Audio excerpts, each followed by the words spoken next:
Kings of Leon, California Waiting on XFM 104.9. Do you know what, Steve? We get emails and, we got our posters up around this show and people enjoy it. But I don't think we get the credit we deserve for picking the music. It's true. Because we're totally unplaylisted, and I don't know if people know about this, that mine and Steve's sort of first passion before comedy is probably music. We're really, we love playing each other sort of records and that. And maybe when we come back, we should do a show where there is no pressure to, like Karl doesn't press the buttons for us, pre-record it, where we just swap each other's sort of ideas for music. It'd be like the Ricky Gervais compilation tape. Well, sort of like, we're not talking John Peel, where we're trying to find obscure Belgian jungle and do demos. Everything from, Kings of Leon, Lou Reed, maybe a bit of 80s stuff that people have forgotten about. Beautiful songs. So what do you think? I'd love to do that, Rick. I mean, genuinely, there's nothing more exciting to me than introducing to someone a song which they then go on and they love and they listen. Maybe they buy the album. But that's something to think about, maybe, for later. Yeah. Well, it's like you say, the pressure to kind of come up with some, high caliber chat between each record. It takes a toll. But and that's it's a passion of ours, and we'd love to. But now it's Rockbusters.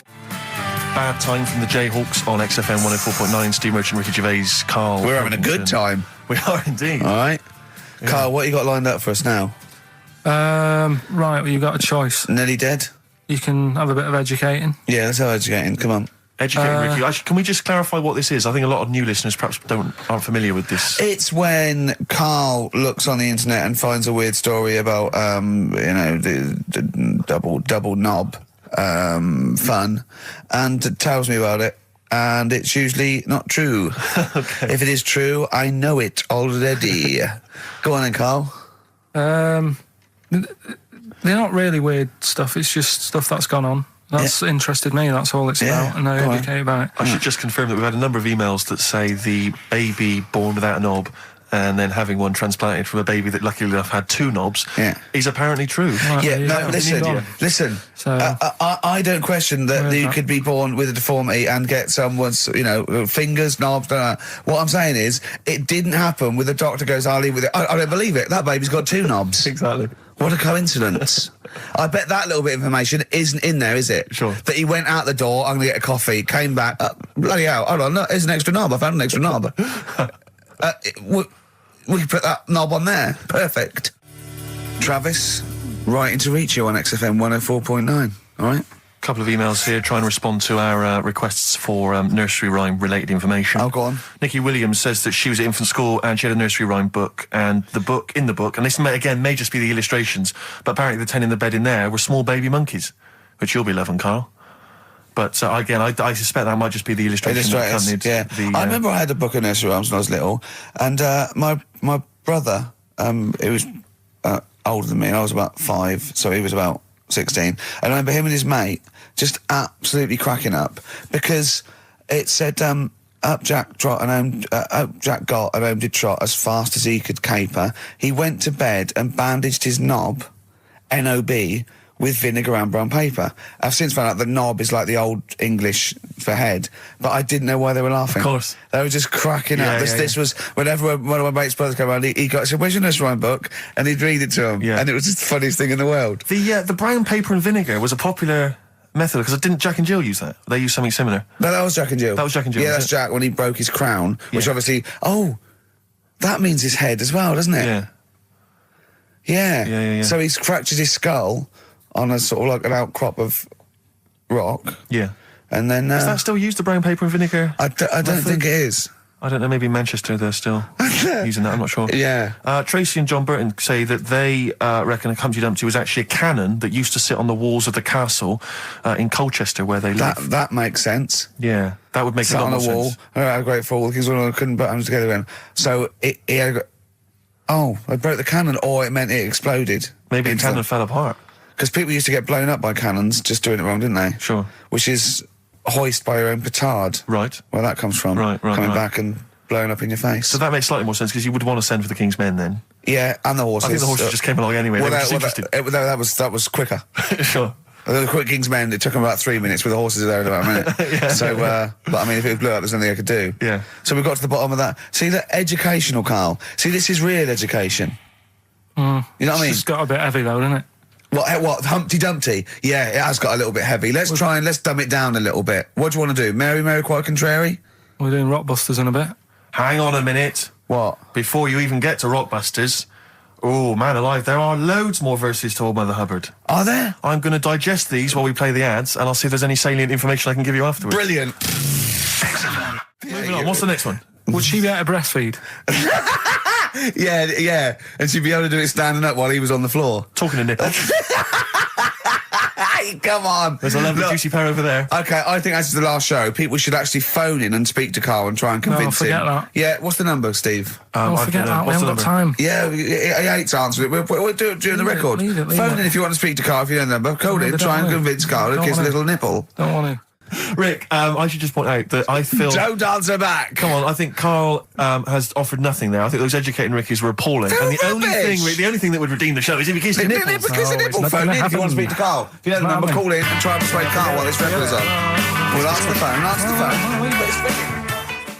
Phones are still going mad. Answer one. Just put someone out. Kings of Leon, California waiting. He was rude. He's so rude to people. They phone up and they say, "Oh, kiss his nipple." And he goes, "Yeah, all right." And he hangs up on them. Answer the phone. To say to put them on air. Answer the phone and be nice to whoever it is. Be nice to them at least. Putting people on the air. Hello. Carl. Yeah. Speak to Karl. Why don't you speak about that human monkey that was on the other day?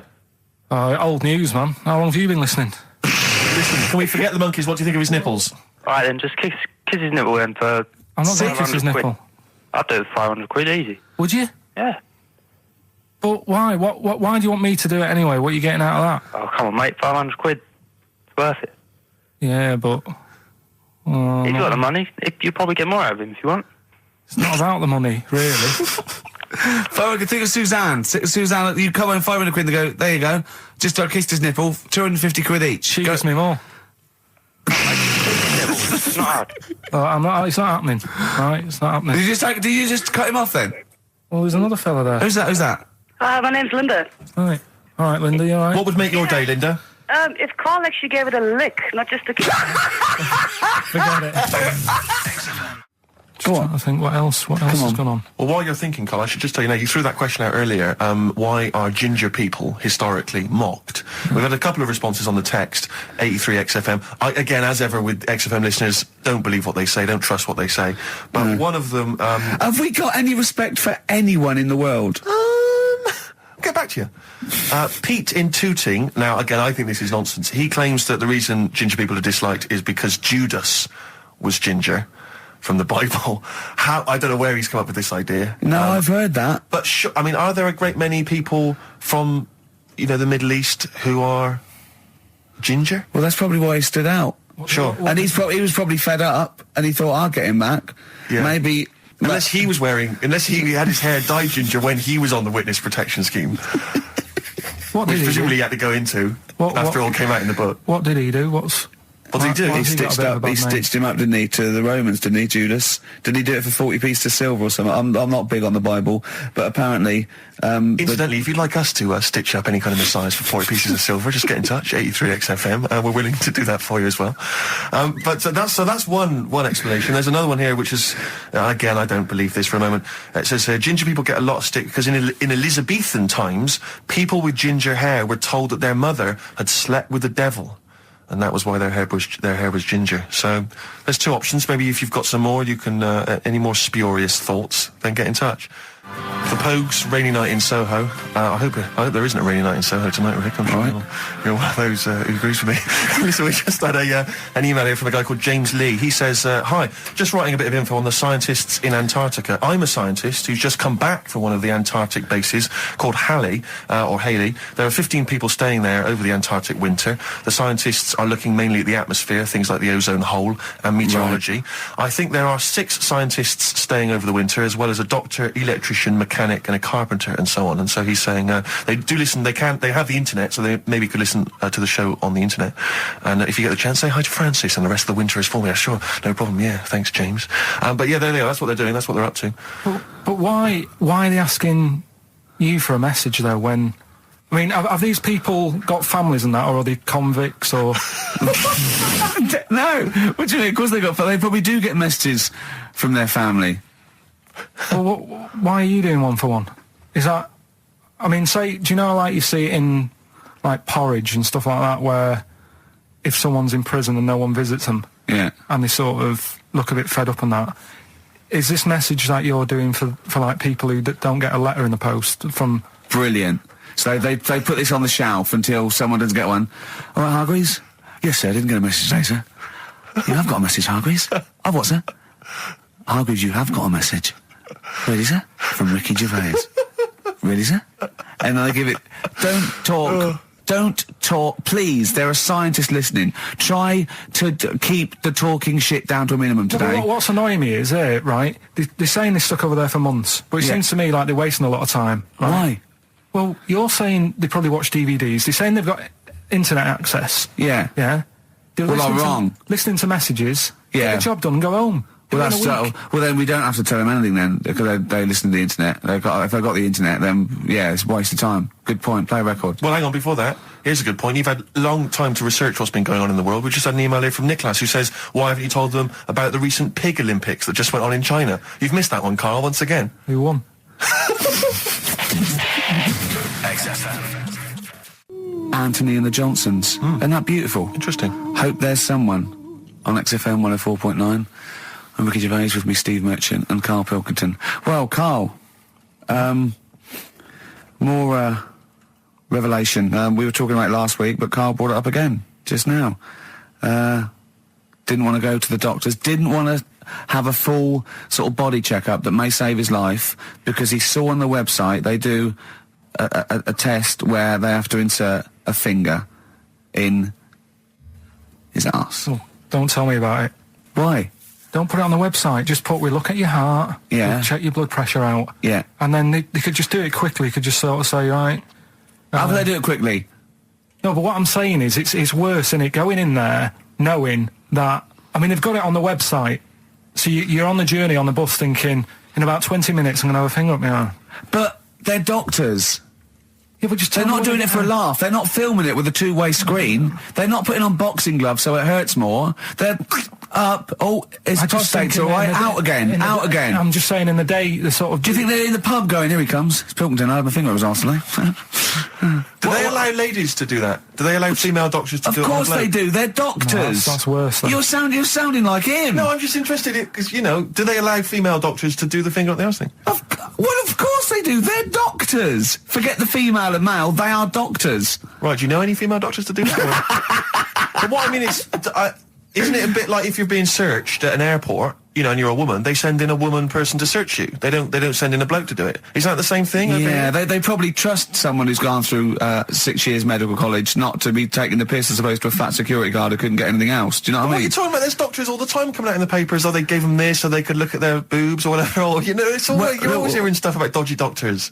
But what I'm saying is, the reason why they do that at security, because there's lots of security people, and they can, you know, for your own, you know, for the, you know, your own modesty, there's a female one to search females and a male one to search males, and that's fine. But there's not like 4 or 5 GPs to choose from, and you go in there and you go, is it your arse and testicles? Do you want a bloke or... you know, what about you what accept if they've it. got long fingernails? They don't have long fingers. What do you think this female GP looks like? She's sitting behind the desk like Cruella de Vil with cleavage and long red false nails going, hello love, bend over. This may hurt a little bit. There's gloves and Vaseline. I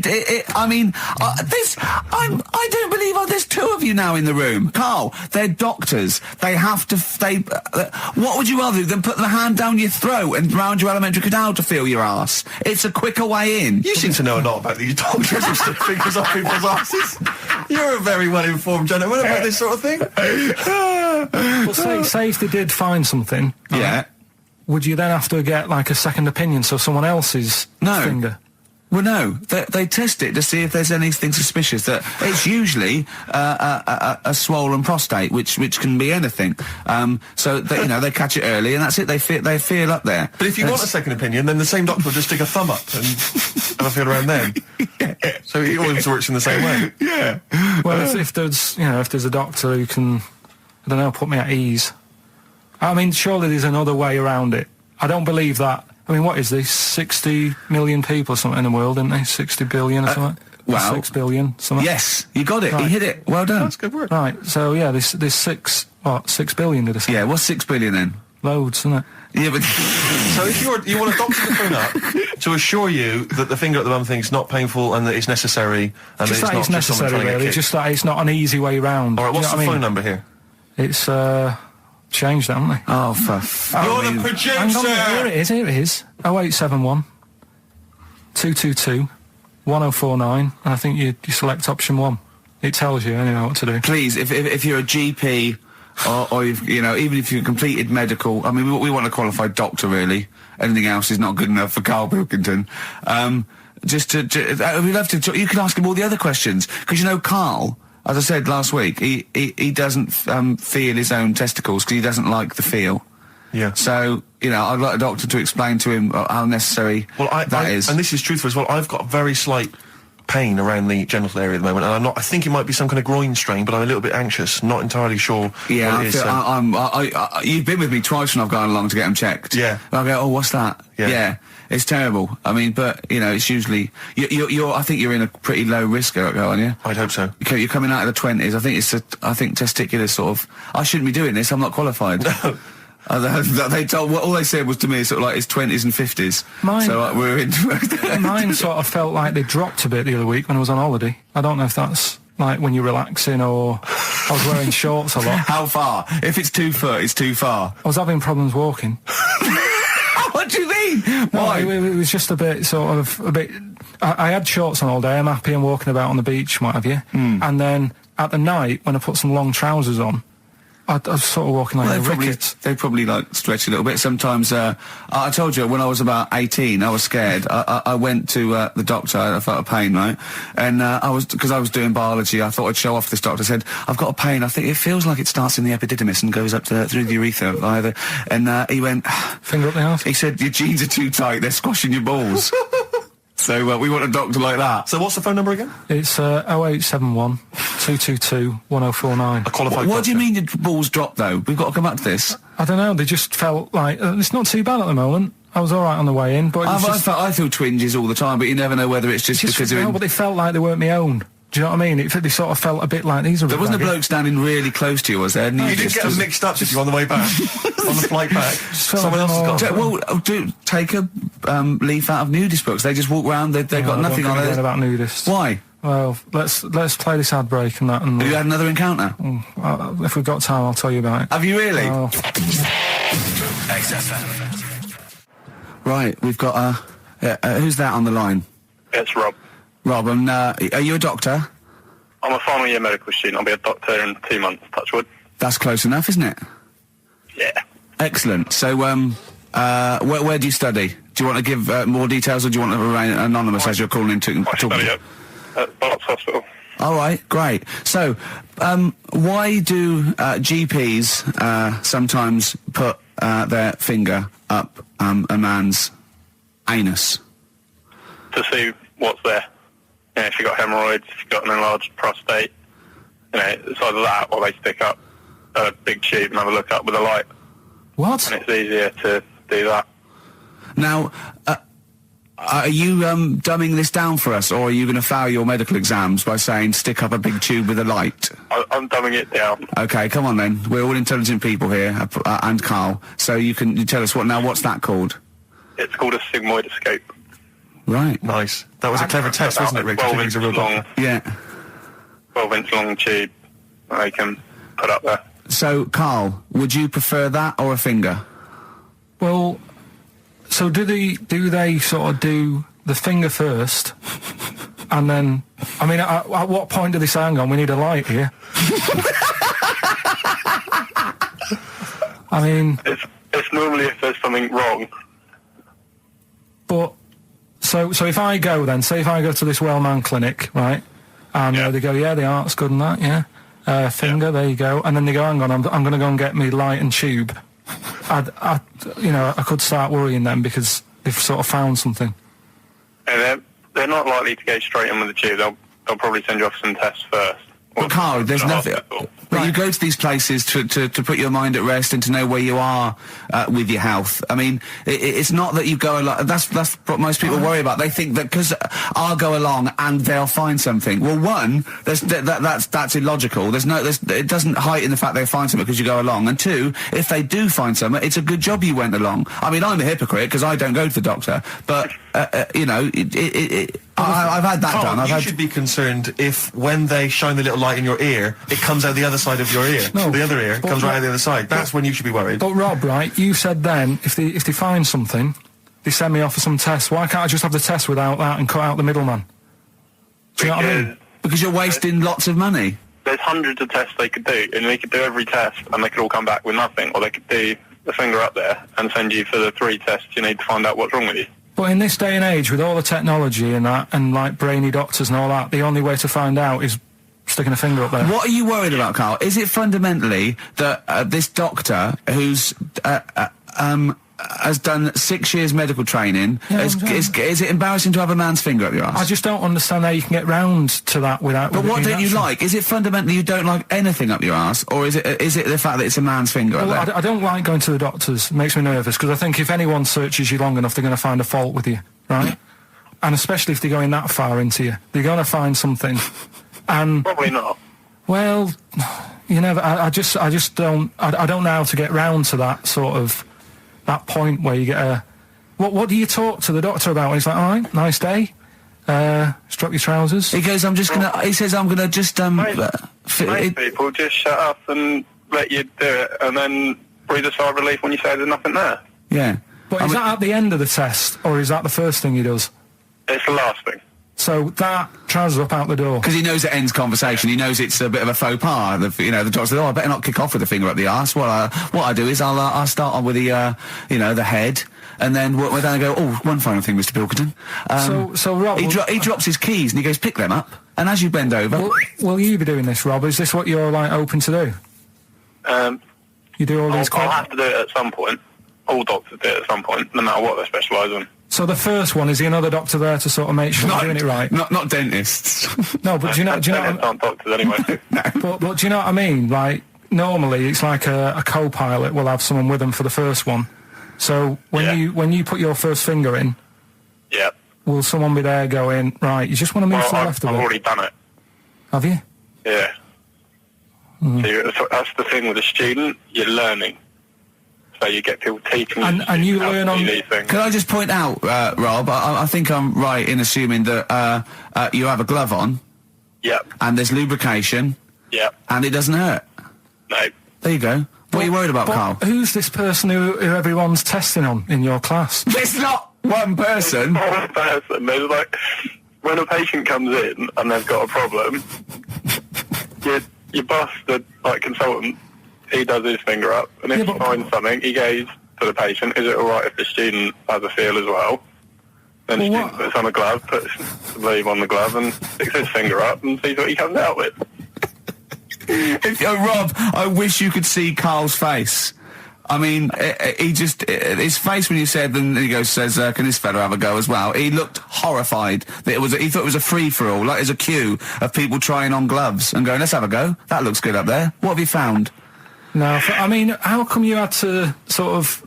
Is it not something you could test on yourself rather than waiting for other people to come in?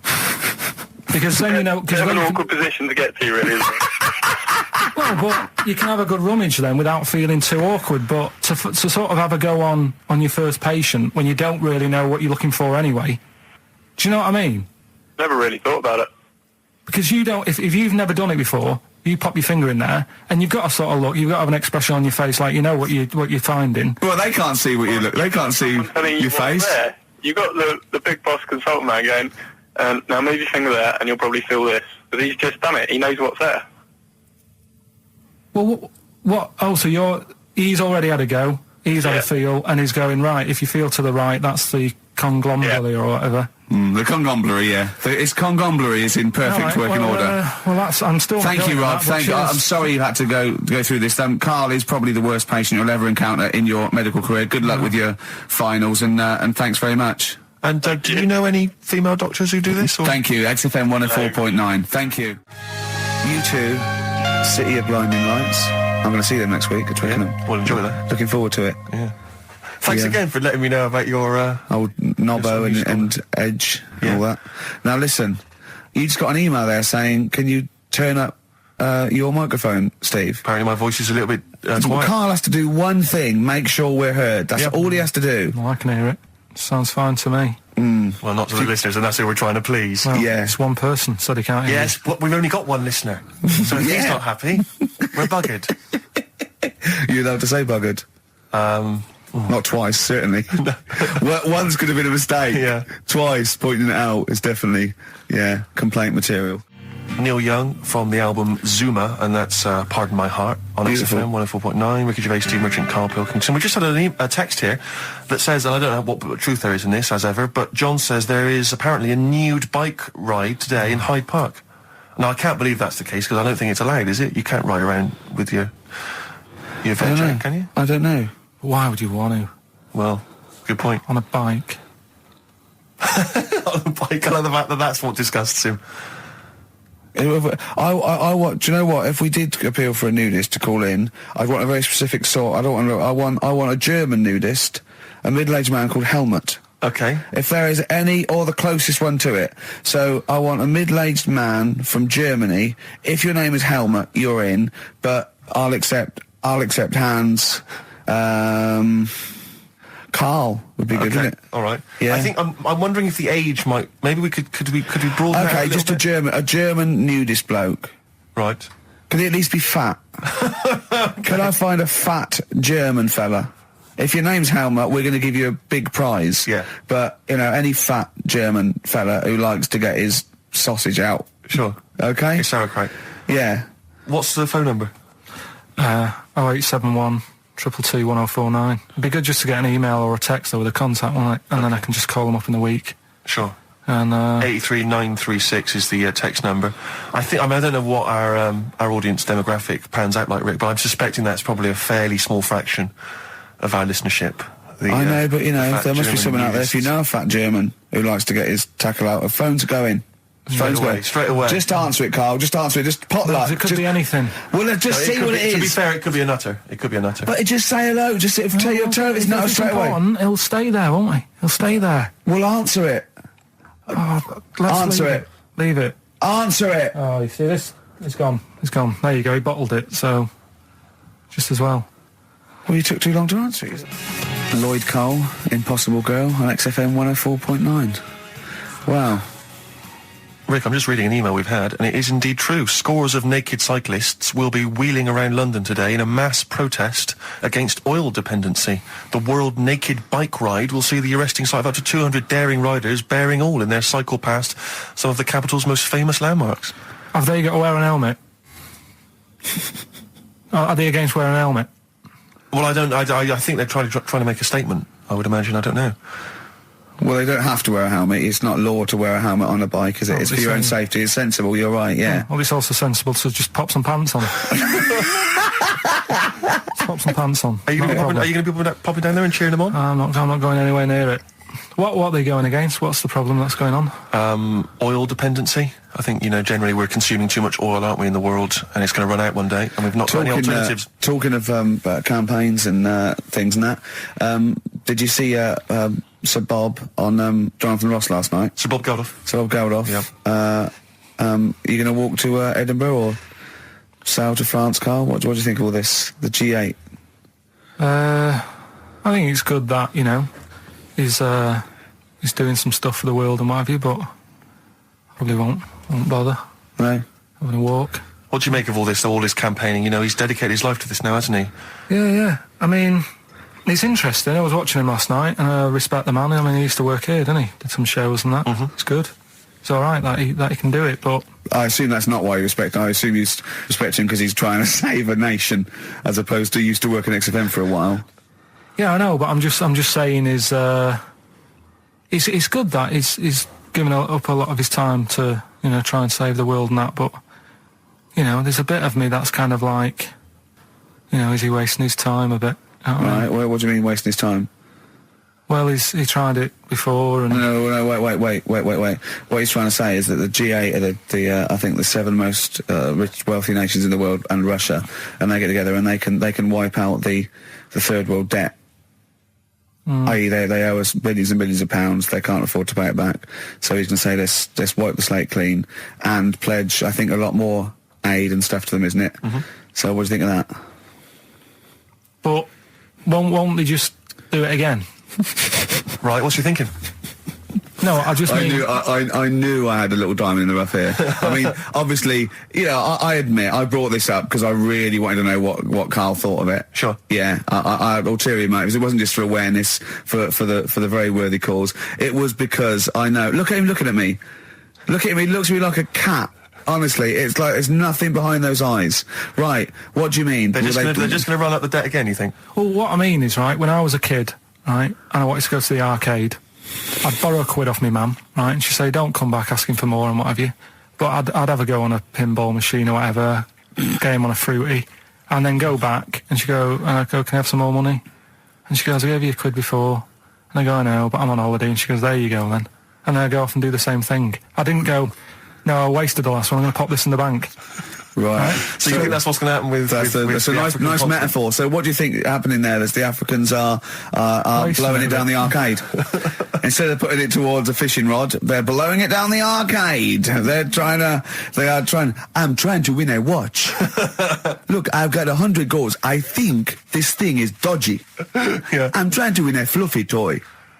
Bob's saying you're never going to get the Snoopy. You're never going to get the It's Snoopy. always going to fall out of the little claw It's before it gets to rigged. the The claw top. is not strong enough. Yeah. Do not waste it. No, Midge. Midge, you have to write a song. Write another song, mate. They've blown it down the arcade. Brilliant. So that's your genuine logic, is it? Well, I just don't know... if they put me in charge of it, I don't know what I'd do. I just think it's a... Could I just say that will never happen? No. Could I just say to London, Yeah. and anyone listening on Sleep Saturday, yeah, don't worry, Karl is not going to be put in charge of G8. It's not going to be him, Blair, Chirac. That would be a joy if it were. That would be amazing. Well, I've got another food-related item here. Now, Karl, I got a little email via my agent sent from someone here, okay, sent from someone at... XFM, okay, and I won't say it was. She just said, I thought this might be good for Ricky to use on Saturday, and obviously what happened is Suzanne has sent you an email in the week. It was Wednesday, and you've returned it, but I think you've returned it to the wrong email address. You returned it to someone here who, of course, immediately forwarded it to my agent for ridicule on the show. Don't panic; it's nothing that bad, okay. It's an email from Suzanne talking about your tea that night. Was Suzanne out on Wednesday night? Was the an England game or something? Yeah. So you were alone. You were home alone, were you, Wednesday night? Yeah. Did you enjoy your meal? Was it a quiche? Go on. Right. From Suzanne to Karl. Take the quiche and put it on the baking tray. Cook for 30 minutes on 190. Take lettuce and put on plate. Take 3 tomatoes, wash and chop into quarters. Place on lettuce. Take an avocado, chop in half. Remove the stone. Peel skin and slice. Place on salad. Put salt and pepper on and a dribble of olive and balsamic vinegar dressing. Right? In brackets, small bottle behind the cafetiere. Right, in case he's reaching for bleach. Yeah. That's it. She had to put everything else away. Right? Then sprinkle a smidge of parmesan on top.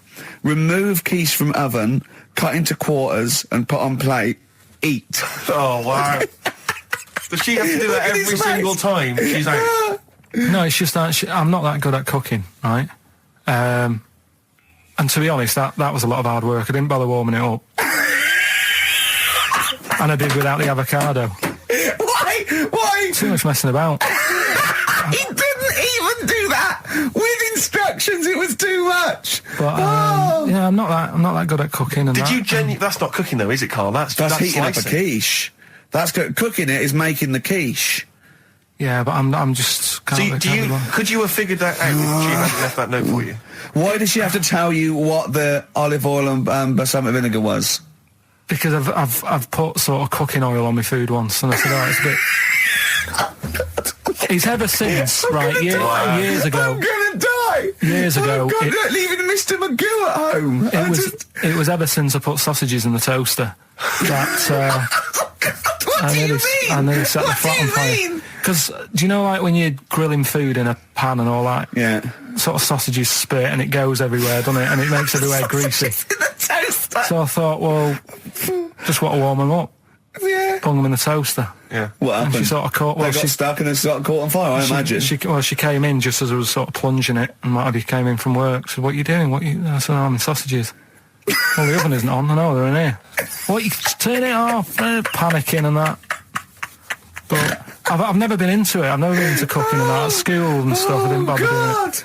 Oh, every time Suzanne comes home, she must think, please be the house still there. Yeah. Please not let me hear a fire engine as I come round this corner. Oh, God. She comes and goes, oh, God, thank God. I bet she's always happy to see you when she gets home and you haven't burned the place down or introduced some howler monkeys or something. Unbelievable. What I find extraordinary is there are people who are in sort of care in the community who don't need instructions on how to prepare food. Oh, they do. They can do it. Yeah, you show them once. Yeah, they do. Whatever you do, don't put sausages in the toaster, Johnny.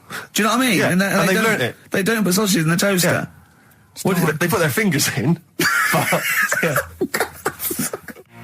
Landed Ben Folds on XFM 104.9. We've had an email, Rick, from Simon Whittaker. He says, he's throwing the question to Karl. Have you seen the video for that Ben Folds song where there's apparently a monkey working the sound desk and shifting the piano? Yeah, you want to check that out? Talking of monkeys working the sound desk, we've also had a lot of emails directed at you. Yeah, a lot of emails directed at you, Karl, asking if you saw this programme that was on in the week. I think I didn't see it. I think it was called The Strangest Village in Britain. Yeah. Did he watch it? He called me 6 times during it. Of course Called me 6 times. Now, just explain briefly what this was, because I didn't see it. Well, it was a sort of an experiment. I think I can work out from the sort of 70s, and it was sort of run by, from what I can make out, mainly sort of German Christians. Right. And what it was people with various disabilities or mental illnesses, Down syndrome, autism, bewildered, and they were living normally in the community. And there was 300 people in the village. Half had some sort of problem, mental problem or disability, and the other half were sort of carers. And I mean, it was very, very strange. And where is this village? It's somewhere in this. It's up near Whitby, isn't it? Yorkshire, Right. yeah. Okay. But he called me. He called me at various points. We were watching that. It started off. He went, "Geez, if that's the beginning, what have they got coming up?" Then there was 2 fellas, and the phone rang, and it went, "What is going on?" And it was 2 blokes who had created their own language. Okay. And they were going, "What would it lo?" And you go, "What would it?" And it was an interesting program. I love documentaries like that. But what made it twice as good was that I knew that Karl was getting confused. Yeah. There was one bloke that went round interviewing people, and he'd just have a string of questions, and he'd go, "Have you ever had curly hair? What's your favourite animal? Have you ever seen a badger?" All right. And Karl was getting stressed. It was stressing me out. Because he was trying to think of the answers quickly enough. Because he was sort of saying, do you like mosaics and that? And I was like, oh, do it. And the next question was coming in. It was like Mallet's mallet. You know, that sort of that word association thing. I was stressing me out. But he said he wanted to go there. He actually said, "Oh, could I go for a holiday there?" And I went, "Well, I doubt that. I don't know. Maybe you could go on a visit." That would be great, wouldn't it? For Karl to walk in there. But the thing about it would be like Karl would be the ruler. He'd be the king. It would be that in the kingdom of the blind, the one-eyed man is king. I mean, he would just dominate. I don't know. There were some of them were quite clever. Really? Yeah, I don't think he'd. I think he'd probably be average. Yeah. I don't think he'd. Okay, he'd just blend in. No, I don't think he'd shine. Yeah. Because a lot of them were quite good at some things, weren't they? He didn't like the angry bloke who punched him. There was this really sort of sweet Down syndrome woman called Nan, and she hadn't hung her coat up, and this angry bloke was going, "If you don't hang your coat up, I will." And he punched her, didn't he? Yeah. And really, poor Nan got it in the neck from everyone. There was another woman bullying her, wasn't he? Yeah.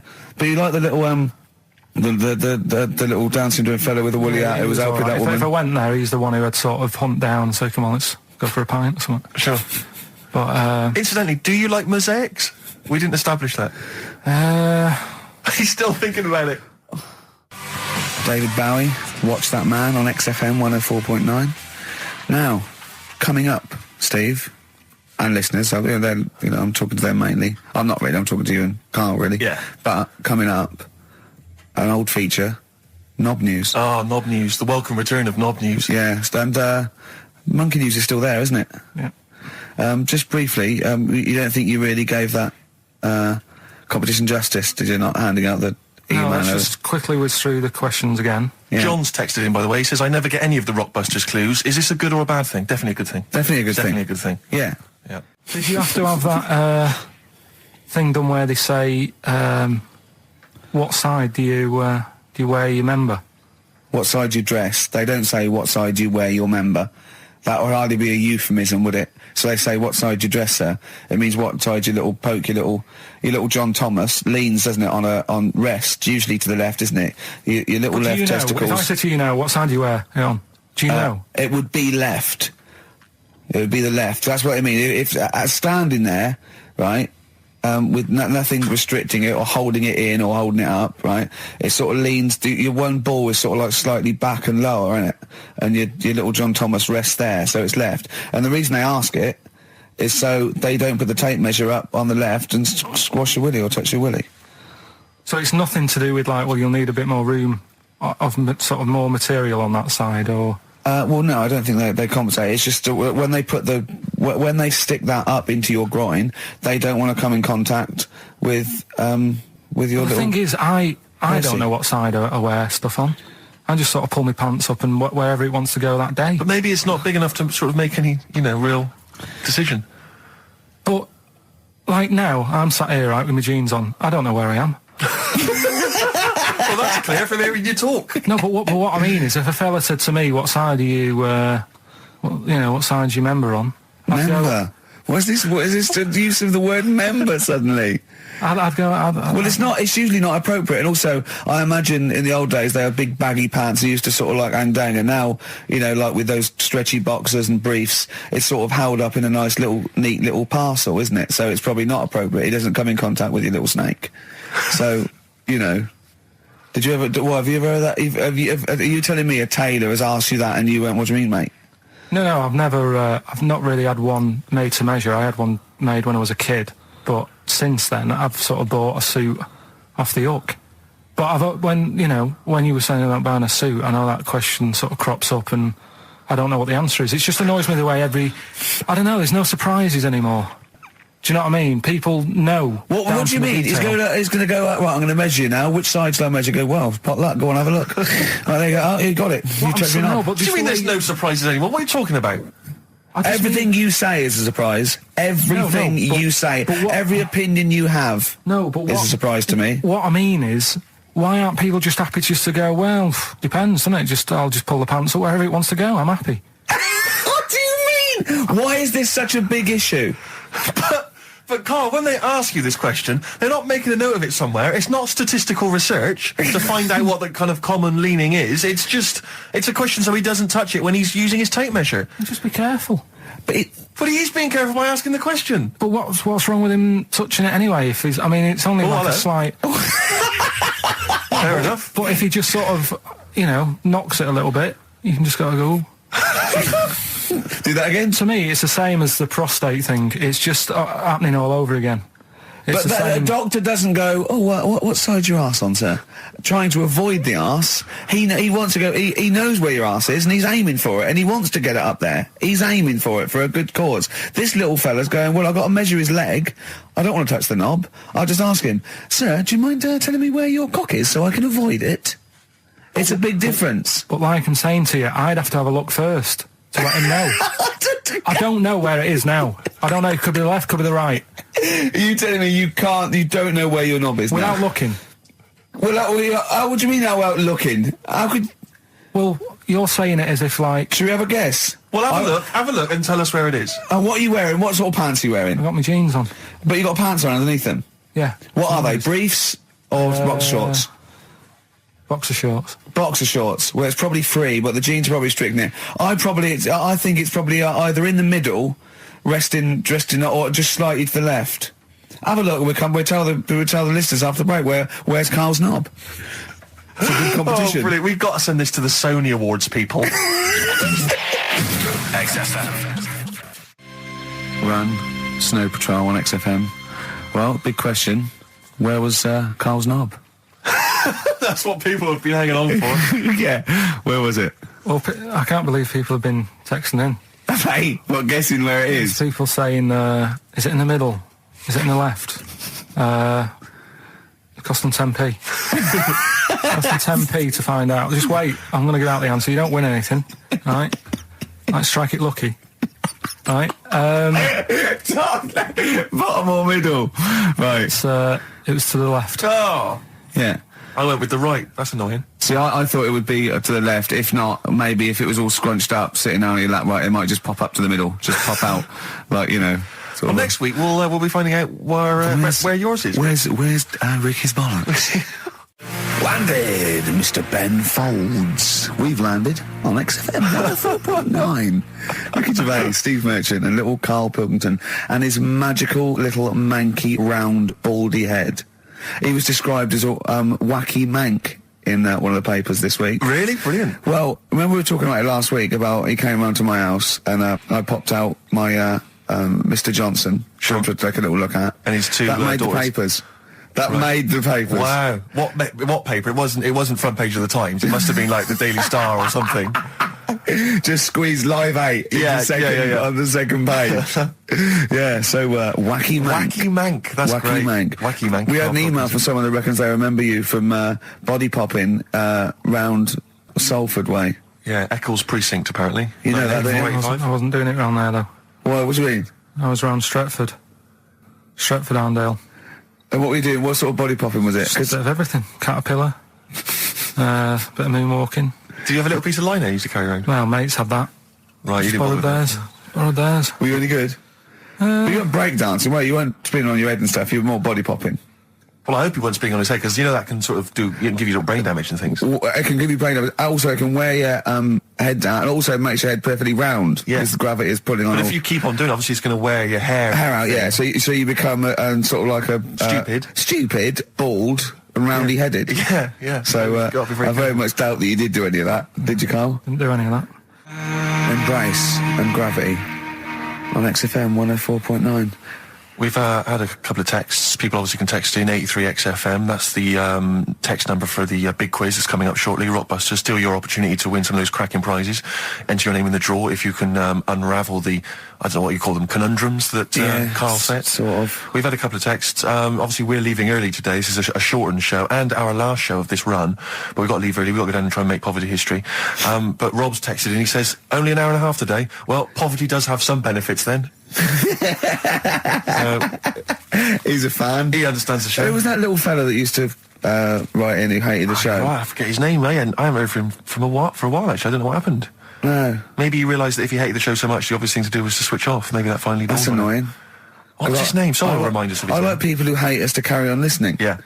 It just gives it an edge, doesn't Yeah, it? yeah. It's the fact that, you know, that you're annoying someone. I mean, I love annoying people. I know you do. I know. So You're like a kind of walking Chinese water torch. Yeah, exactly. Yeah. Well, how's it going with Rockbusters? Anyone got the answers? Actually, one guy has texted in, James in Deptford, he's offered some answers, and he says here, the guy that hated us, famously, of course, we should have remembered, Dickie Anderson. Dickie Anderson. Richard Anderson, of course. I don't know if Dickie's still listening. If he is, obviously email in ricky.gervais@xfm.co.uk and tell us what you've been doing, how you can keep him busy and stuff. Yeah. Nice to hear from him. Chris Campling hasn't called, has he, either? Yeah, The one that thinks that not only is this whole show scripted, imagine that, right? But that Karl is a character created by us. Yeah. He's actually an actor. Oh, if only we Look could at take credit that. for A that. shaved monkey we got. Put the message in the box, put the message in the car, drive the car around the world, and I'm imagining that message is make poverty history. That's World Party, put the message in the box. Can I just say quickly while I think of it, we get a lot of emails from people, a lot of texts saying, can you send a big shout out, stuff like that. You know, I've just looked at one now, Scott and Julie in Australia listening, they want a big shout out, big shout to them.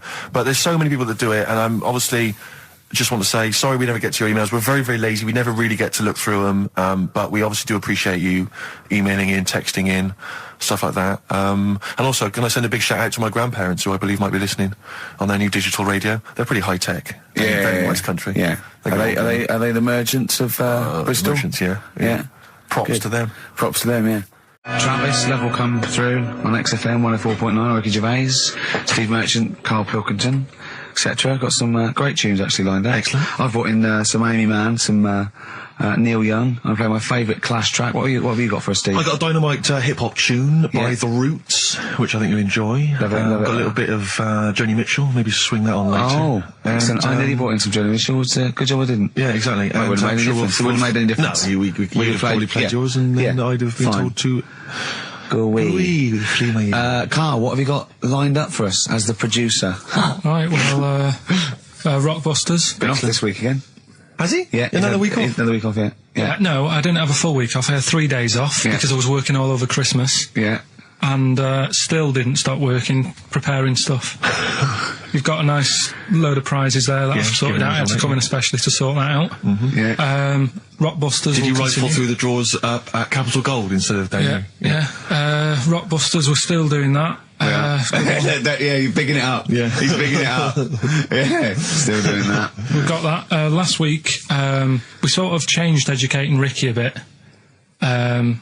Just a little bit. Don't say we. I don't want to be incriminated in it. Well, changed it in the sense that rather than giving you too much information about different things, it's hard to sort of keep it all in. Yeah. I'm giving you sort of information on one thing. So last no, week, because some of your stuff was a little bit too intense to be done.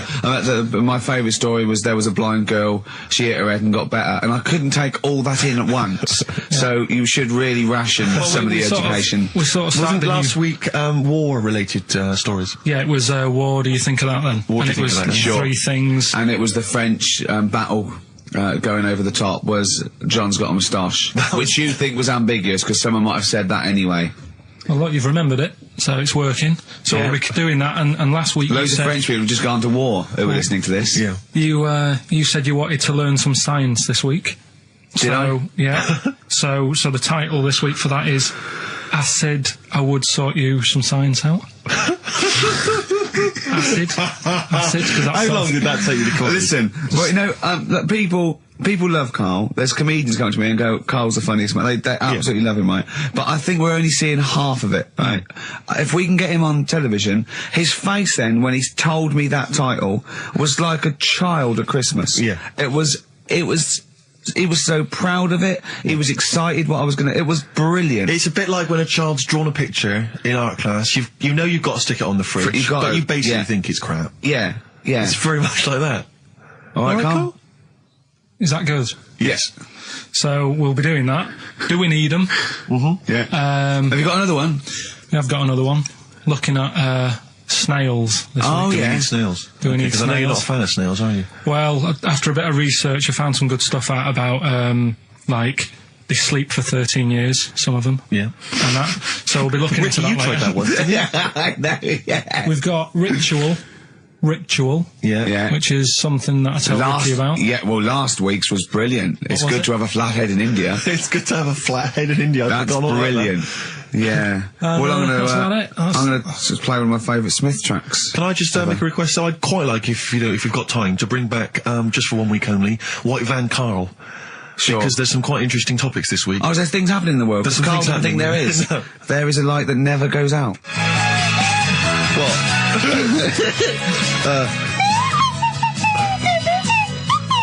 Someone's left one of those little things in here. It's brilliant, isn't it? Amazing. What are they called, those things? I was there. I was thinking of being in the front row at a Morrissey concert and going, can I just play along?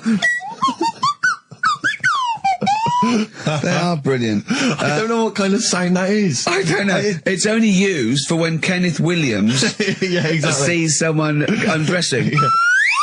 Yeah. That's the only time that is used, that noise. Exactly. That is But brilliant. it's like it was specially created for the Carry On films. Yeah, we need, I don't know what it is, but we need something when I walk in and see someone changing. Well, what about this? There is a light that never goes out by the Smiths. I phoned Karl up in the week, yeah, and I said, what are you doing? He went, well, even though it's one of my days off, I'm just doing some research on the web. found anything and said, yeah, I'm doing science. And then he said, you can get wigs for dogs in Tokyo. That's his scientific fact. And I went, what do you mean? Dogs, if they need a wig? I said, if they need a wig, what? Dogs going bald? And he went, like, this is fine to him. He went, it's a stressful city, Tokyo. The world's all right with Karl. He's always got an explanation. I've only ever seen him confused once. When, in Edinburgh, he looked out of his window one day and he saw a bloke putting a parking ticket on some rubbish. Yeah. And that genuinely confused him. Yeah. He couldn't work out, could you? It's a bit weird, isn't it? And the woman breastfeeding her 8-year-old child, you didn't like, did you? I don't like that. But, the what's the name? Animals with wigs. I kind of thought, after I put the phone down to you, I kind of thought about it, thought, yeah, it's a bit daft, that. You sure he's not the ageing pop group? No. The Animals? But when you think, have you ever seen, like, a bald pet? No. It's weird. What do you mean? Because my mum, we had a cat, we used to get through loads of cats because we lived on a... Oh, God, it started early today, innit? What do you mean you got only 10 past one? What are you doing? Running a restaurant? We lived on... Oh, God, what do you mean? No, we lived on, like, a main road. Oh, yeah. Right? So Yeah. we used to get through a lot of them. My dad It was kept their saying, risk. you know, stop wasting money, you know, it's not good. Not wasting money, not wasting cats. Right, so, anyway, we had this cat that was ill all the time. And, It's just bag of nerves, probably. Yeah, malingerer. Yeah, I'm terrified. I'm going to which house? Rome. Oh, God, bloody hell. Rome. Don't let me go to the Pilkingtons. and it, for some reason, it kept being sick all the time. Right? Yeah, that is nerves. That's definitely nerves. So my mum kind of thought, oh, I've had enough of this, and she shaved it. Whoa. Whoa. Now, I know you're not vets in your family, but what correlation did your mum think there was between you being sick and shaving it? Because it kept being sick, and it was a pain to wash, because it kept getting So caught she up. wanted a dry wipe cat. So, Why didn't you just varnish it? What? it's weird though. So now he's cold and sick. No, but not all of it. She left sort of the back half, but sort of from its waist, sort of. I love that! Shave it because it's sick on itself! And That is it was yes. the weirdest looking thing. I mean, normally I like cats. I'm always like giving yours a stroke on the head and that. Yeah. But as soon as she did that, it was like, oh, Yeah. can't touch it. And then So now it's sick, cold and hated. Yeah. I love... Karl. It must have, I mean, the other cats must have been taking the mick out of it constantly. It's just making things worse. Did it get, I'm hoping that it got run over and was put out of its misery. no, I think it got all right, that one. Or is that the? Yeah, it did get run over. It did. Oh, God. Oh, dear. How many cats do you say you've got through? I'd say whilst I was living at home. I mean, it's still on the increase, even though I'm not there. So whilst I was there, probably 5. God. Wow. Oh. Yeah. And were you upset each time, or you just got used to it? It's one of them things, isn't it? Like I've said before, when you first see something, it's a bit of a shock. Do you know what I mean? It's like the Elephant Man or whatever. Yeah. First time you see him, it's that sort of, oh, look at that. Do you remember the first time you saw Steve? No, I'm not being funny. Do you remember the first... Yeah, but I've said this before. It's always, then you get used to how people look, and you don't... No. I'm gonna burst. You have to play a record. No, but- Because I just see Steve's face. No, but I've got used to it. Shut up. Let You Down. Gold Rush on XFM 104.9. Ricky Gervais, Steve Merchant, Karl Pilkington. Brilliant. Rick, I was in, I don't know whether I should tell you this because it might rock you to the very core. Go on. But I was in an Indian restaurant the other night, and you've not seen the film. Have you seen the film Notting Hill? I haven't, no. Right, in the film Notting Hill, have you seen that, Karl? Yeah. Do you remember the bit, Julia Roberts plays a movie star, rather like Julia She's the Roberts. most famous... Yeah, I know and she's her. in a restaurant having dinner with Hugh Grant, and she overhears some people in the restaurant slagging her off. And saying, Oh, you know, yeah. she's a slapper, probably all actresses are. And she's sort of stewing on it, and Hugh Grant wants to say something, and she says, no, I won't let you. And then as she's walking out, she goes and says something to them, and of course their faces drop, they can't believe it's her. Anyway, I was in Indian restaurant the other night, and they were slagging you off, Rick. Well, what they were saying is they were going, Ricky Gervais, the thing about Ricky Gervais is he's just like the character he plays. Right. It's just like David Brent in real life. And I was listening in, and I was thinking, well, I want to say something. I want to go over and have a word and say, you know, you're partially right, but I couldn't. I didn't know what to do. I didn't know what to say. I couldn't. What could I do? I couldn't really go over there and get into a rumble. I want to say, what do you mean that I'm like him? I use his face and his vocal cords, but I mean, I can't help that.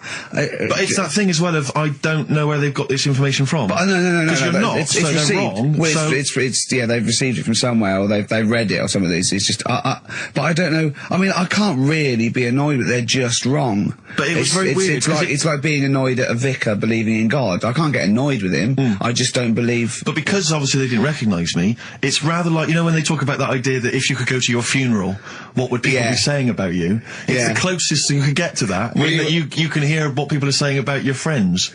But why don't you to get around to that? You go, he is. Yeah. What do you think of the other fella? Sometimes with him. That tall fella. He's good, isn't he? Yeah. I know. Yeah. It's a shame actually, because on the occasions I do get recognised from minor appearances, I'd never get any cool fans. I just get the nerds. I get the real nerdlingers. I don't get, you know, beautiful women coming out. You're putting them off, though. You're putting them off. You've got to take what you can. Well, but you'll have nothing. No, I know, but this girl came out the other day and she said, hey, are you that guy who's involved with The Office? I went, oh, yes, I am. She went, my boyfriend loves you, he's over here. And she pointed him out. I was devastated. I thought, I'm in here. Yeah. There was nothing going on. But there was a guy who was in HMV and he was working with the till. He'd been working on the till and he saw me. He said, would you sign this DVD? I went, no problem. I said, and I was trying to make conversation. I was trying to be frothy. And I said to him, oh, selling well, is it? And he went, it is. Although we've had quite a lot of returns. I said, well, don't tell me that. I don't want to know that. What did he mean? That they didn't like it? And I said, what? People have been bringing it back? No, I think it's glitches. He said, they've been bringing it back. I said, what was the problem? He said, they didn't really like it. No! Yeah, some of them didn't really like it. You can get it back if you don't like it. No, I mean, I don't know whether they gave him the money back, but certainly that's what he dealt with. That's what he'd encountered. And then he said, we didn't give the money back, they just wanted to drop it off. What, they didn't even want the money back? Yeah, they just wanted to get rid of it. Yeah, they just didn't want it in the house. It's like, I don't want this rubbish in the house. Oh, but we still get the money for it, do we? We still get the money. But do you know, I talked to that other Brilliant. time. Again, because people don't recognise me, again, I was in a record shop, there was a stack of Office videos, and this guy went by, and I sort of heard them as they went by, he went, oh, Office, yeah, a lot of people like that. I think it's shit, he's mate, well, I agree. Really? And of course, again, what could I do? I couldn't say anything, I couldn't pipe up and go, well, that's sort of... I like the fact that you're always hearing these loud vocals. Yeah. What's the chance of that two people? That's brilliant. Maybe everyone's always slagging it off. But it's partly, That's it. Yeah, that's partly it, but also because I keep hanging out by stacks of Office DVDs. Oh dear. Wearing a t-shirt with a picture of you and me on it. Yeah, that'd do it. What we got to play, Carl? Something Steve wants. Well, actually, I must dedicate this to someone who's emailed in. I mentioned earlier that I was going to play some of the Roots, and Joe from Peterborough is very excited about that. So, this is not from the current Roots album, sadly, which I've not fully absorbed yet, and therefore don't feel I can make a decision on which track to play, but maybe that'll come. That's the sort of sometime in the future. and thought we put into our, you know, picking music. Exactly. I had these cassettes still in my bag from last week. Sure. Anyway, this is from the album Things Fall Apart. It's The Roots featuring Erykah Badu. You Got Me. Let's play it. Featuring Erykah Badu, that's The Roots, and You Got Me. Good, I like that one. Yeah, you've enjoyed that? Yeah, I love it, yeah. Well, it's coming up to 1:30, and so it's time for Rockbusters. It's a structured show, it's a new leaf. This show in the new year is going to be structured. Set pieces, hitting our marks, do you know what I mean? There'll be time checks, weather checks, quick hold out. If you're driving, careful on that. So do the prizes. Check for traffic, like if it's bad. Yeah. Okay, well, again, an arbitrary selection of goodies. What are those politicians doing? Was that XFM News? Yeah.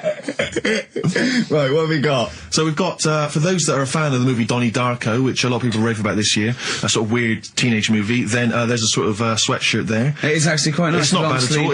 It's medium, so if you're a bit of a bloater, don't bother to apply unless you've got a friend already. We've also got here a Graham Norton video. Certificate 18. Oh, that's, so please don't phone up don't email in unless you're above the age of 18. Yeah. And that's, I think, the best of his TV show. Yeah. Look forward to that. It's a big stiff video, that, isn't it? It's a big stiff cock of a video. Thanks very much. I meant you meant the bird. Yeah. There's also a fairly mediocre British wartime thriller, Enigma, which a lot of people, it was hyped for a while, but it's actually interminable. I've seen it. The first series here of The Kumars at number 42 on DVD. I think that's award-winning, so that's available as well. We've got 2 CDs by the look of it. We've got Pulp's Greatest Hits, which I don't think sold very well, and so presumably they are giving that away. And Johnny Cash's current album, American For the Man Comes Around. There's some good cover versions there. Again, another big sell. A big sell. We're really pushing this. It's quite kooky. Johnny Cash here does covers of things including Personal Jesus. Oh, right. By Depeche Mode. We've got Bridge Over Troubled Water, his version of that, Desperado. And anyway, it's not bad. That's probably the best treat in that bunch. Right. And I'm assuming there's some questions there, Carl. Yeah. Right, here we go. If you're a new listener, the way it works, I'll give you a cryptic clue and some initials, and it sort of makes up a band. Yeah. Makes more sense when you hear it, I reckon. Not particularly. Wow, not really. Although people do get it. I just worry about the state of our listeners. Go on. Right, so there's 3 of them. You email in ricky.gervais@xfm.co.uk. It's email only. I repeat, it is email only. We are too lazy to answer the phone. Yeah. Okay, here we go then. Number 1. There's normally 2 easy ones and a difficult one. Sure. So here we go. Number 1. Don't argue with him. He ain't going to change his mind. Don't argue with him. He ain't going to change his mind. Yeah, that's AA. AA. Yeah. So that's the first one. He's not going to change his mind.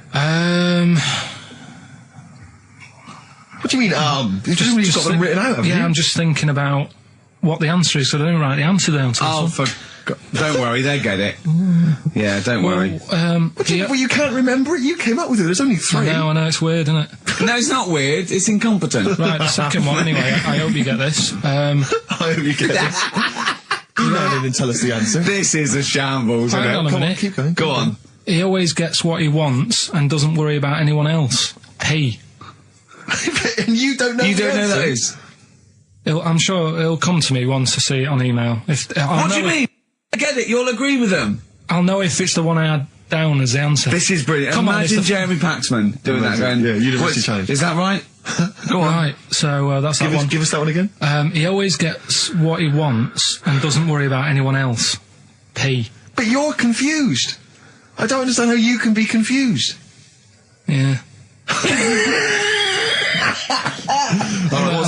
The third one, I'll have to put that woman in the oven. And that's AB. All right, quickly give us them again. Right, so the first one, don't argue with him. He ain't going to change his mind. That's AA. He always gets what he wants and doesn't worry about anyone else. That's P. And I'll have to put that woman in the oven. AB. All right. Okay. Ricky.gervais@xfm.co.uk. I'm going to play a classic track now by Neil Young, Alabama. It's beautiful. Beautiful. Neil Young, Alabama. Carl is still confused. He's waiting. He's biting his fingers, waiting for an email to tell him the answer to the clue he made up but can't get. I love that as an experiment. As a I mean, that would confuse psychologists, that you come up with something that you can't get. It's brilliant. Yeah, you came up with the question, you don't know the answer. And you expect them to, but you can't, and you made it up. Look at your face. Play some adverts. Honestly, Juan by Billy Corgan's new band there. Ex-Smashing Pumpkins. Sounds a bit like them, but I like it. It's all right, not bad. I like it. You would take to know, Rick, incidentally, that someone's got the right answer. So Carl relieved. knows the answer. Yeah, Brilliant. Well done, Carl. You're a fool. Right. Well, talking of which, it's a long time since we've had any White Van Carl. For those that don't remember this particular hot feature, we basically ask Carl some of the questions that are asked of a white van driver in the Sun. They always have this on Saturday afternoons. Anyway, here's the first one. They're not fascinating, Carl, but I'm just interested on your take, really. Yeah. What do you make of Cilla Black quitting Blind Date after her husband sent a message from beyond the grave? Are you familiar with the story? I didn't know that. What's that? She went to see a medium, and supposedly her husband passed on information through the medium, which was incredibly vague, but persuaded her to quit live on air. Well, it's about time, isn't it? If even dead people are saying, enough's enough.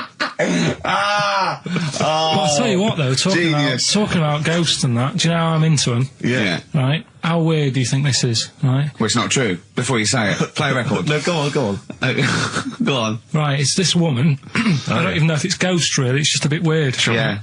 Sure. There's this woman, Yeah. and she's not a woman, she's a kid. Sure. Okay. Sure. She's walking down like a street in her area. It's a nice day and everything. Everything's normal. She's walking down, and a woman comes up, cycling past, right? The woman on the bike looks at the kid, absolutely terrified, right? Got a really scary face on her. Yeah. The kid's thinking, why is she doing that? Yeah. Right? So anyway, she thinks nothing of it, goes, I think she was playing in the park or whatever, goes and has a nice day. About 15 years later, Oh, right, yeah.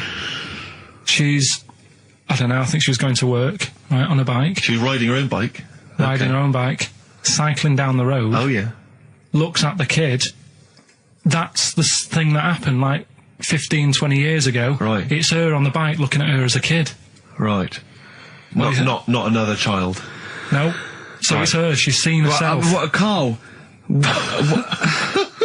I mean, I don't know where to start.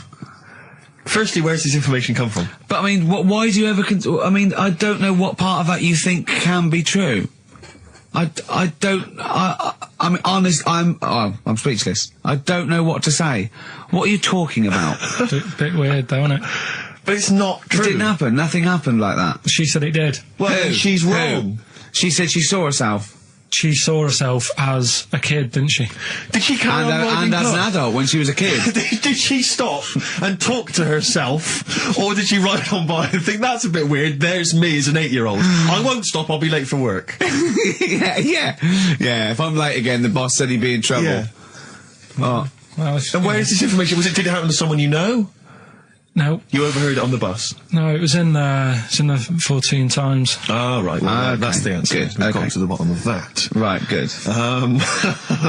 Brilliant. Now, what do you make of David Blunkett accusing gangster rappers of making kids believe guns are cool? It's a hot topic there, Carl, and I imagine you've got some strong opinions. He's saying what? He is saying, basically, that all this rap music is advocating gun use and violence against people, and he's very worried about it. Nah. Okay. All right. What's the next one? Have you thought about going into politics? Because You don't go- I'll tell you this, they wouldn't be able to argue with you, really, in the Houses of Parliament. They'd have where would they start? Yeah. My fellow is an idiot. No, but violence has always been about, isn't it? Like cowboys and Indians, they didn't have PlayStations and Tupac then, and there was still violence. What do you mean? In the Wild West? Yeah. Do you know what I mean? So you can't really blame it on stuff. It'll always happen. That's the world, and it's made up of different types and that. Again, he's right. Again, he's sort of right in a way, in his innocence, in his buffoonery. I didn't hear what he It's- said. He just said there's always been violence. You know what I mean? It's sort Even of like, dinosaurs. Look at them. They cause a lot. and of then he trouble. wend too far and made himself Yeah. sound No, like a but, fool but again. I'm just saying, it's always happened. It always will. Yeah. Don't try and change it. Yeah, Yeah. just chill out is what you're saying. Do you know what we should do? We should all get on our bike, go and find ourselves when we're little, and go. Be careful what you do in life. Oasis, Supersonic, still good, Still isn't as it? good as ever. Still good on XFM 104.9. Ricky Gervais, Steve Merchant, Karl Pilkington. You'll be pleased, Rick. Go on. Ricky Anderson has emailed him. Dickers. Dickers Danderson. Oh, what are you he's, doing, Dindo? He's probably our biggest fan. Diddler, you little diddler. Exactly. He has emailed in, as ever. Ricky, your show fascinates me. How do you maintain such levels of senseless drivel? That's from Randers, from Randy Anders. as I Little call him. diddle dodders. Oh. So thanks again, Dudley. for that, Yep. Well done. He's yeah, that's great. I Nice get a stuff, buzz. I was disappointed last week where he didn't. What? Ask him why he's didn't. He email us didn't last. respond last week. No, it's a shame. Probably man. busy. I don't believe he had something better to do. Well, I would have thought so. I can't believe that of anyone when No, on you've a got this Saturday sort of afternoon. level, Exactly. intense chat. What have you done this week, Carl? Well, I've had a few days off, haven't I? Yeah. Still, doing stuff for this show and that, but managed to Well, get not a few really. hours in. Yeah, not really. Just doing nothing, and bought a place. So I was looking at kitchens, Yeah. weighing some of them up, and Yeah. Checking them out. checking them out, and also ordered a sofa. Yeah. Nice sort of comfy, sort of leatherish sofa. Oh. A leatherish. Oh, I don't like leather sofas. No, but what are you picturing? A leather sofa. A leather sofa. Yeah, I just but don't. like It's what? squeaky and it's. No, this isn't. This isn't isn't. it? No, this isn't like that. But I want a really. old sinky into fabric. I want a sofa that is as comfortable as a bed. Do you know what I mean? Well, if it was acceptable, you'd have a bed in your lounge, wouldn't you? If that was allowed, without seeming like you were sort of like elderly, or that would be good. And I'd have a drip going in, sort of like with nutrients, because I can't be bothered to chew. No, you can lager, sort of lager with sort of vitamins, and then one going from the knob down to the toilet, to the lavatory, and with all the remote controls, and that would be amazing. To be fair, you're almost there, Rick. I've certainly seen the toilet tubing when I've been round in the past. My dad's bed, right? My dad would never change his chair. My mum would try and get rid of it because it would just fit to him, and it'd just be absolutely dilapidated, right? And he had like his own chair in the lane. Yeah, his own chair, right? And then and his bed, right? When they had separate rooms towards the end, and his bed, right? It had it for years, and it was a big dip. It was just like a spoon in the middle, where it was concave. And my mum used to just vacuum it out. Oh! With all the little bits of, like, you know, he'd have a fag in bed, or he'd do his roll-ups in bed. Yeah. And, oh, that's good. Why do you like that bed? It's curved, you know, he goes, it means I can't fall out. I did. It was like in a hammock. That's great. That can't be good for his back. Well, I don't think it mattered towards the end. A hammock would be. I really would love a hammock. Or anything. A big beanbag would be good, wouldn't it? With a telly. I bet a beanbag as big as a bed would be amazing. Yeah, but this is still the telly thing, because do you prop yourself up a little bit to watch it? Do you watch it on the side, which is annoying? Do you turn the telly on the side? I've always wondered about that. The weird thing is, right, you know, I've mentioned before about certain things that are just right, like your hand. 5 fingers is just enough, right? One more. The sex tips. It ruins stuff. Yeah, one less. One less, and you know, I was saying about drying your pots and that'd be really slippery and that. Yeah. Right? And the weird thing is, right? I think that's what nature had in its mind. No, but like, my mum and dad, right, they moved to this little house, right? And, they had loads of furniture that they've collected over the years without chucking out, and they've moved to this small house. So they just had too much furniture, right? And they had this double bed, and that was for, like, you know, when friends come round and that, they can stay there. But the problem was he wanted to sort of put these wardrobes in the bedroom, right? Right. That went on either side of the bed. Sort of wrapped around the bed. Yeah, but because the room was so small, he thought, I can sort that out. Yeah. Right? And he sawed the bed. He sawed the bed? He sawed the whole thing, so you've got, like, your mattress, your bed, and everything. What, he just sliced some off? Like a big sandwich, just cut a bit off. Just cut the crust off. How much is that, would you say? About 8 inches, 6 inches. 8 inches. But hold on, but that won't work. Because it'll all fall out the side, and then what happened to the springs and all the supports and stuff? It'll just collapse. It didn't all come out and that. I mean, it's not the comfiest bed.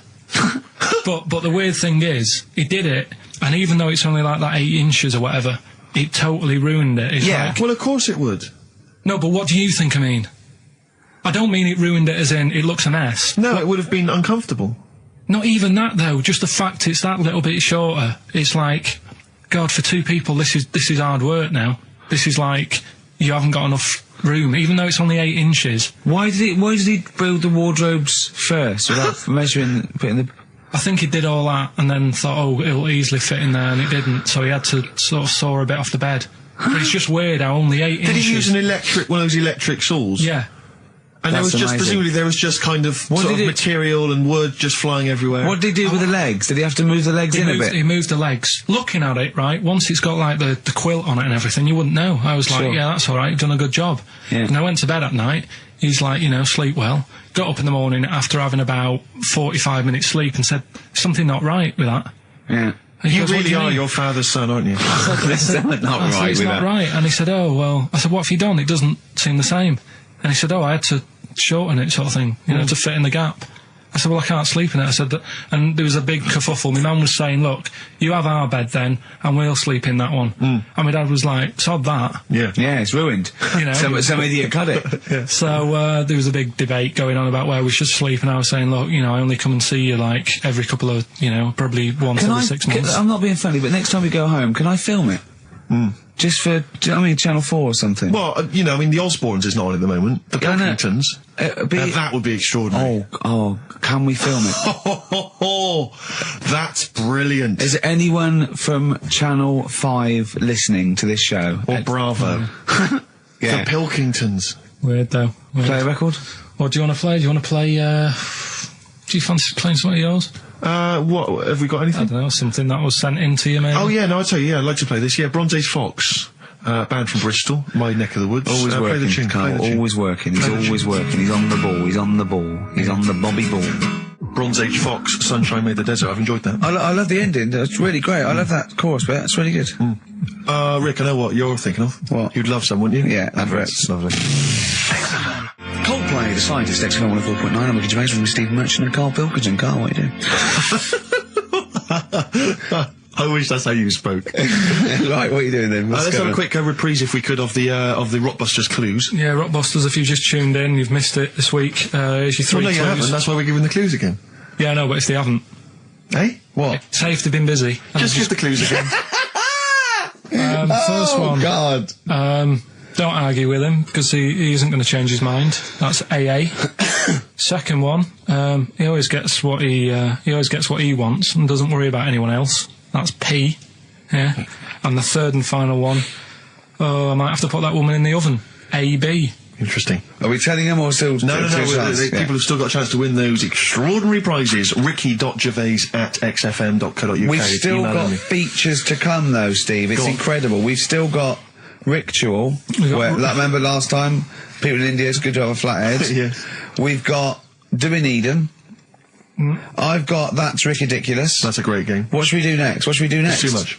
We Do We Need 'Em out of the way? Get Do We Need 'Em out of the way? Yeah, just Let's explain it again. if you're new, I'm sort of on a bit of a mission to find out, we've got a lot of animals and insects in the world and stuff. Yeah.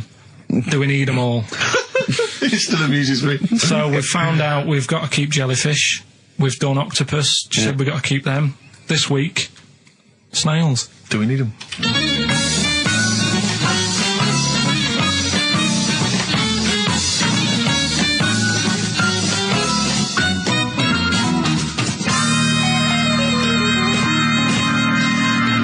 Just doing some research, right?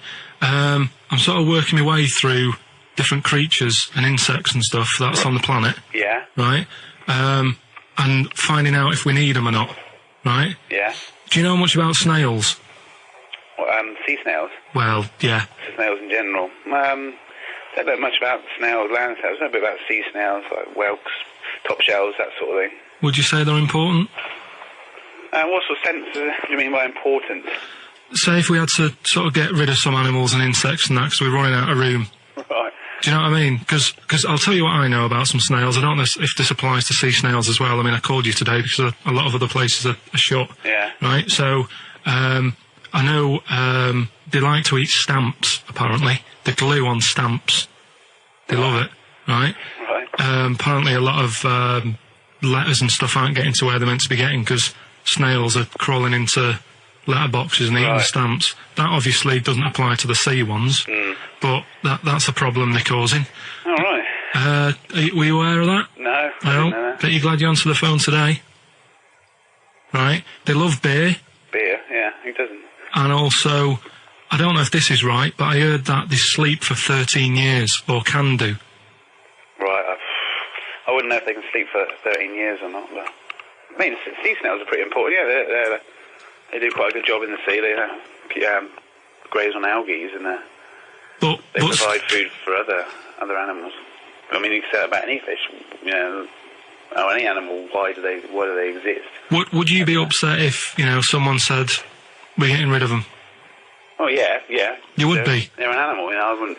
Forget being like favouritism and all that I get for them, right? There'll be other things knocking around you can sort of spend your time looking after. You'll still have a job. Don't be worrying about that. Because I'm not going to get rid of all the fish. Jellyfish need looking after, so you're safe. Yeah. But do we need them? Come on, there's loads of people saying, come on, we've got to move on through the animals, and you're holding them up saying, well, I want to keep them. Well, who's saying we need to? That just sounds a bit crazy to me. Just imagine.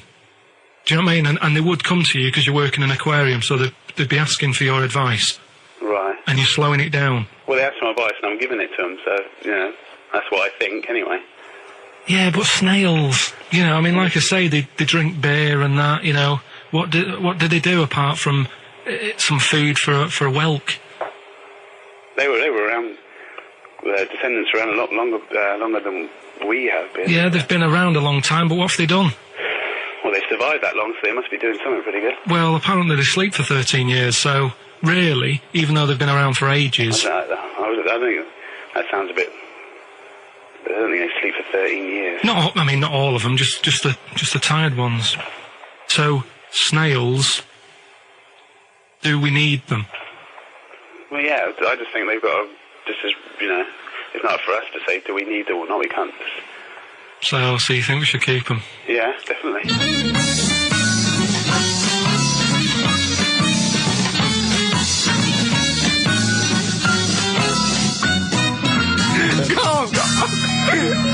Carl, I'm proud of you. That was getting really quite annoyed. I know.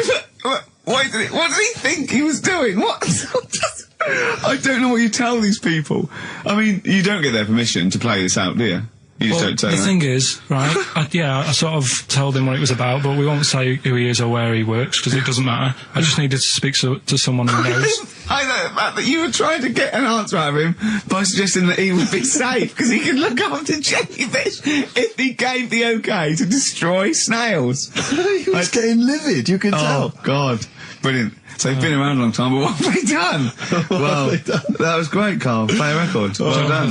Bit of Amy Man. Oh, I'm obsessed with this song, Red Vines. It's brilliant. I love that. Amy Man, Red Vines. XFM 104.9, Ricky Gervais, Steve Merchant, Karl Pilkington. You mentioned earlier when we had our regular email from Dickie Anderson. Yeah. Randers, as I call him. Dandy son.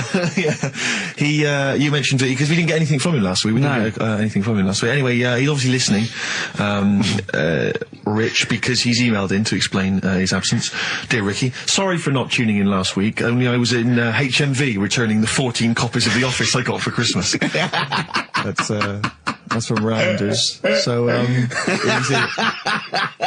he's explained himself. Oh, he's dear. excused himself. Oh, Anders, we should get him on one day. Yeah. Right, okay, Carl. That's ridiculous. 3 amazing scientific facts, one of which is spurious. Okay? Yeah. Okay, 1. Girls can't throw because the part of their brain that allow men to throw properly in a girl is used up in emotion. 2. Gravity isn't instantaneous, it works at the speed of light. The force of gravity. 3. Statistically, you're more likely to be trampled by a donkey than die in a plane crash. Now, even though the last one sounds daft, I think I've read that. About the donkey thing. Okay. So, girls... What's the first one? Girls can't throw properly because the part of the brain that allow men to throw is used up in emotion in a woman. Yeah. Gravity isn't instantaneous, it works at the speed of light. So when you drop something, the force kicks in at the speed of light. What do you reckon, Steve? Well, it's not for me to say. Is this a trick one where none of them are ridiculous? Or one of those three. One of those 3 is not true. Right, well, it's definitely not the donkey, right? So, I reckon the girl one, throwing stuff. Is ridiculous. Yeah. Correct. Well done. Well Very done. well done indeed. Yeah. Very well done indeed. That's 2 out of 2 he's got so far. Well, there you go. Yeah. Well, I'll teach you some stuff now. Right? I've always been fascinated by the donkey fact, because it is an extraordinary fact that more people are killed apparently by donkeys Yeah. than they are by airplane crashes. Well, I suppose in countries where they're used and use a lot, that they go a bit mad and squash it. But my concern is that there's when you go on a plane, there's so many checks. I mean, it takes some 40 minutes to go through all the checks: the air pressure, the cabin pressure, the fuel, checking the flights, the takeoff, all the rest of it. Our checks for donkeys. Nothing. Did someone close the gate? I think so. Exactly. That's Yeah. it. That's is our he donkey annoyed? check. Is he annoyed or not? Yeah. You're not working him too hard, are you? Yeah. He's got his hand. Is there two holes for the ears? Yes. Well, I think that's what's happening. I don't think it's accident. I think they're picking us off. I think they're so annoyed that a nickname for them is ass. Yeah. And they've got to wear the little hat. You know, they've got to ride kids. You know, give kids rides on the beach. And now I think they're just sort of annoyed. Yeah. Maybe they're sort of just picking us off one by one. Yeah. Teaching us a lesson. If we had the same stringent checks on donkeys as we do on international flights, maybe there'd be a little less death. Exactly. Wise words. Cheers. Wise, if slightly incoherent words. Go on, Carl. Got that right. Acid, I would sort you out with some science. Brilliant. I forgot the puns in mind, didn't I? I forgot the puns. Go on. Right, so, you asked to sort of be taught some science and that last week after being taught about war, so did some research. And there's a few things, I think we'll just cover one of them now. Go on. We talked a lot about hairy kids. We have discussed that a lot. I love the fact that Simon Sharma has never started a programme like that. The Jacobites. We've talked a lot about hairy kids. Go on. It's a little bit, I mean, it's not your traditional science stuff, but it's still interesting and it's a little bit, you know, it's still... Yeah, we've talked about hairy kids. We have disproportionately, honestly. I think this show's talked about hairy kids more than any other radio show. Well, it's one that... Sorry, I noticed both of you there dropped the H, or the H, or however it's I had to. So airy kids, hairy. Hairy children, not sort of airy, kind of light-headed or... Yeah. Well, there was the case of the one who lived in China. Yeah. And... which was weird for two reasons, wasn't it? Yeah. Well, go on. One was, like, he was covered in hair. That's already weird. And the doctor sort of checked him over and said, well, yeah, he is hairy, but he's quite healthy, apart from he had a little bit of eczema and a boil. That was the main bit of the story, wasn't it? Yeah. But this one, right, we have sort of talked about it, and you weren't having any of it at the time. What? This next bit of science I'm telling you about. Go on then. Right? Remember when I told you about a lad who was living at home with his mum and dad, right? Everything's, you know, normal life, go to school, that sort of thing. Yeah. Then, I think his mum and dad had an argument, and it kicked off a bit, and he thought, I'm sick of this. It's happening all the time now. They kept having arguments, so the kid ran off into the woods. Mm-hmm. Oh. Yeah. Right? God. Now, he left, he went and ran in the woods, and he ended up living with some monkeys. Right. Right? And he thought, this isn't a bad life, you know, there's no arguments going on. Sure. He was getting on with them. And the weird thing bananas. is, this is where the science bit comes in. Oh, sure. He grew a load of hair on his body. That's not true. It's not true. It is true. It's an acquired characteristic. I bet someone will back me up on this. But no, you can't. You can't grow hair like that. You might get a little bit more down here. The erectile tissue might, you know, they won't fall out as much. That would, you know, but you don't actually grow a big mane if you're cold and you're a human. Well, he did. This lad did.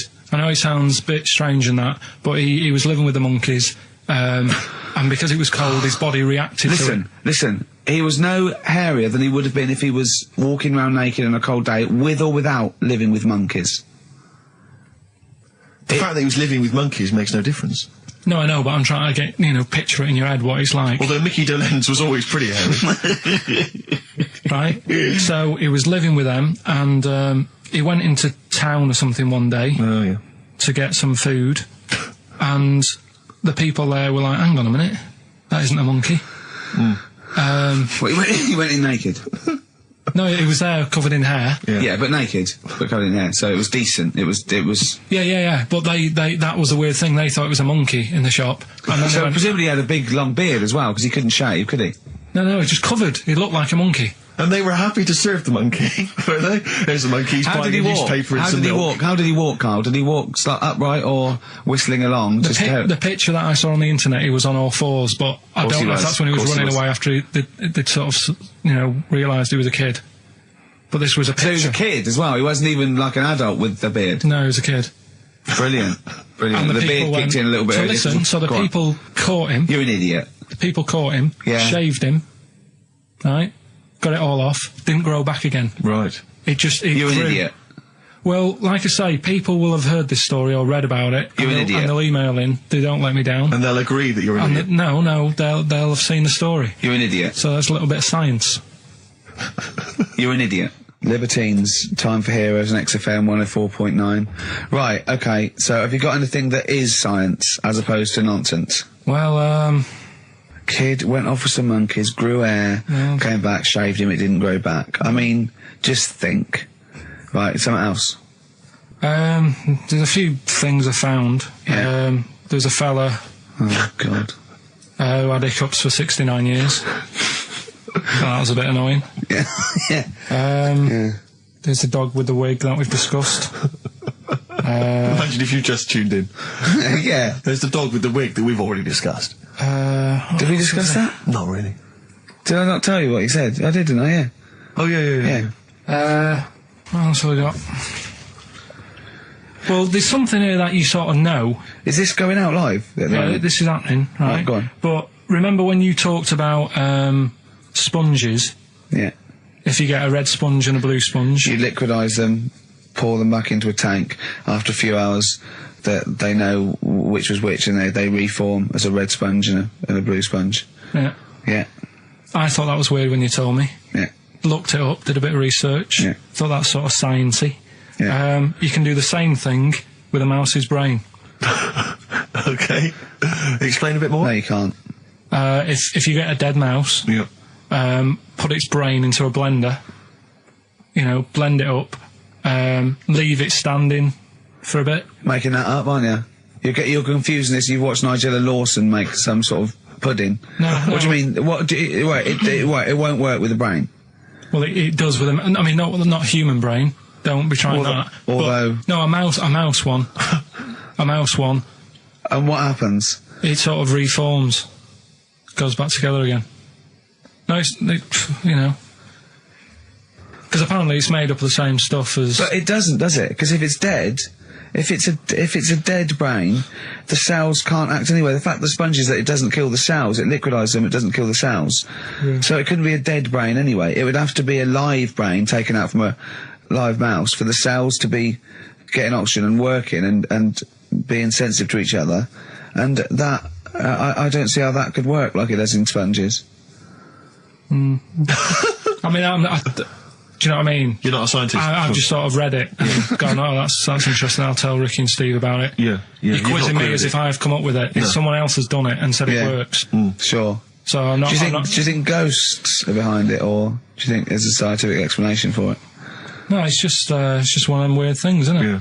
Yeah. So that's what you sort of science covered for this Yeah. week. Well, that was another barnstorming feature from Karl Pilkington. Is that it? Is that the two things you got Thanks this very week? much for that. Well, I mean, There's nothing behind them. Do you know what I mean by this? There's not like a weight of intellect behind these facts. Why don't you make that your science project for this week? Find a dead mouse somewhere, Carl, and a blender. We'll bring that in next week. We'll do it live on air. See what happens. Oh. Well, Do you feel sort of let down a little bit sometimes with our reactions? Well, what are you expecting us to do? What are you expecting us to just like look at you, open-mouthed, staring at you in awe? just like, oh God, yeah, where did you find that out? And like, Yeah, but you if We we know, asked, we you know. never tell us. We know where you found it out. You looked on the internet and a strange homemade website by a maniac somewhere, who puts on stupid things that he heard through Chinese whispers. That's where you get your information from. I doubt that anything you've ever come up with is verified. If it is, it's luck. But what do you expect me to do for you? Do you know what I mean? I'm just... You know, I'd like to know what the source of the information is. I'd like it to be, you know, a research study by the University of Columbia, rather than, you know, a guy who calls himself Mr. Pickles. On a website somewhere, www.lunatics.com. I mean, oh God. Some kind of evidence, do you know what I mean? I must warn you now, you know that Steven Spielberg thing's coming, Taken? Yeah? About alien abduction. When you watch it, just remember this, it's not a documentary. Okay? Alright. Alright? You remember E.T.? We were discussing that earlier. You know that's not fact. Factual fact. Brilliant. Black Star Radiohead from the Bends on XFM 104.9. Rick John has emailed in. Yeah. It looks here like he's maybe trawled the web himself. I mean, I don't know if people just immediately leap onto the web every time Karl says something in his defence. I think our listeners are always on the web. Yeah.